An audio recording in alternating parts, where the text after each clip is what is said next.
Haa obboloota koo akkam jirtu nageenyi waaqayyo faraarri waaqayyo isiniif haa baay'atu.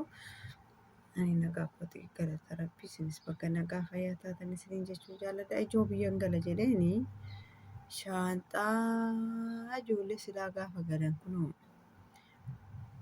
shaanxaa 4-5 walirra godhanii galu. Ani kan na dhibu anuma waggaa meeqatti fixxanii haa ijoollee.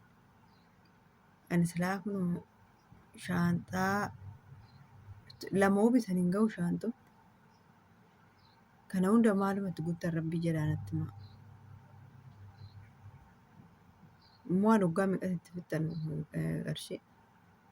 Tole kana ollaale shaanxaa 4-5 gala kana ollaale anama biyyan galaafan shaanxaa meeqanani shaanxaa 4-3 maalitti guuta jiru. Maaltu keessa jira maalitti guuttu. Dhugaa waaqa. Shaanxaa qo'i tokko biyyaa fidanii fanoo laatti isa biratti jeste tokko yoo bitan hin ga'u. Shaanxaa san keessatti maal guutu? Silaa uffanni rakasaa laatan beeku warroon hin bitus bada. Guddiidha ijoollee. Garuu shaanxichi yoo amma shaanxaa sanatti guutuu waan biraa odoo wayya. Ani kanaan ji'a meeqatiin ani waggaa meeqatiin itti guuttaa kana ani waggaa meeqatiin ji'a maal fidan. Dhugaa baay'ee maal wanti naa godha ani biyyan galaafan yaaddee laf jalee akkamittaan itti guutaan shaanxaa tokko lamatti akkamittaan itti guutanii yaaddaa biyyi shaanxaa 4-5 walirratti eenyu jedha. Ara warri mistira isaa beektan naa himaadha dhugaa waaqayyo.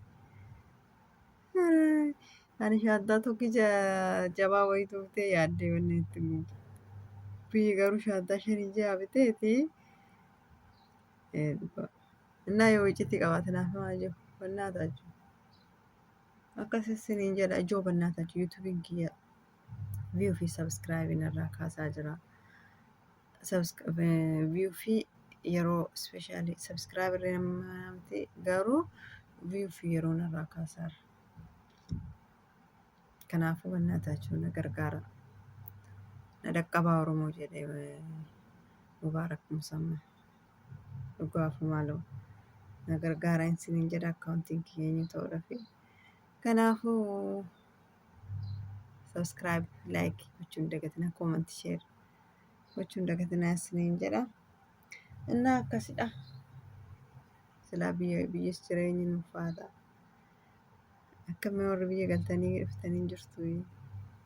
Jireenyi Itoophiyaa akkamii akkam jiraa maal fakkaata. Akkas isiniin jedha kan gidee biyya galuu heennaa sabskiraayib godhaa bannaa taatu sabskiraayibii naa godhaa ishee. Sabskiraayibii naa godhaa isiniin jedha bareedduu bakkooyi.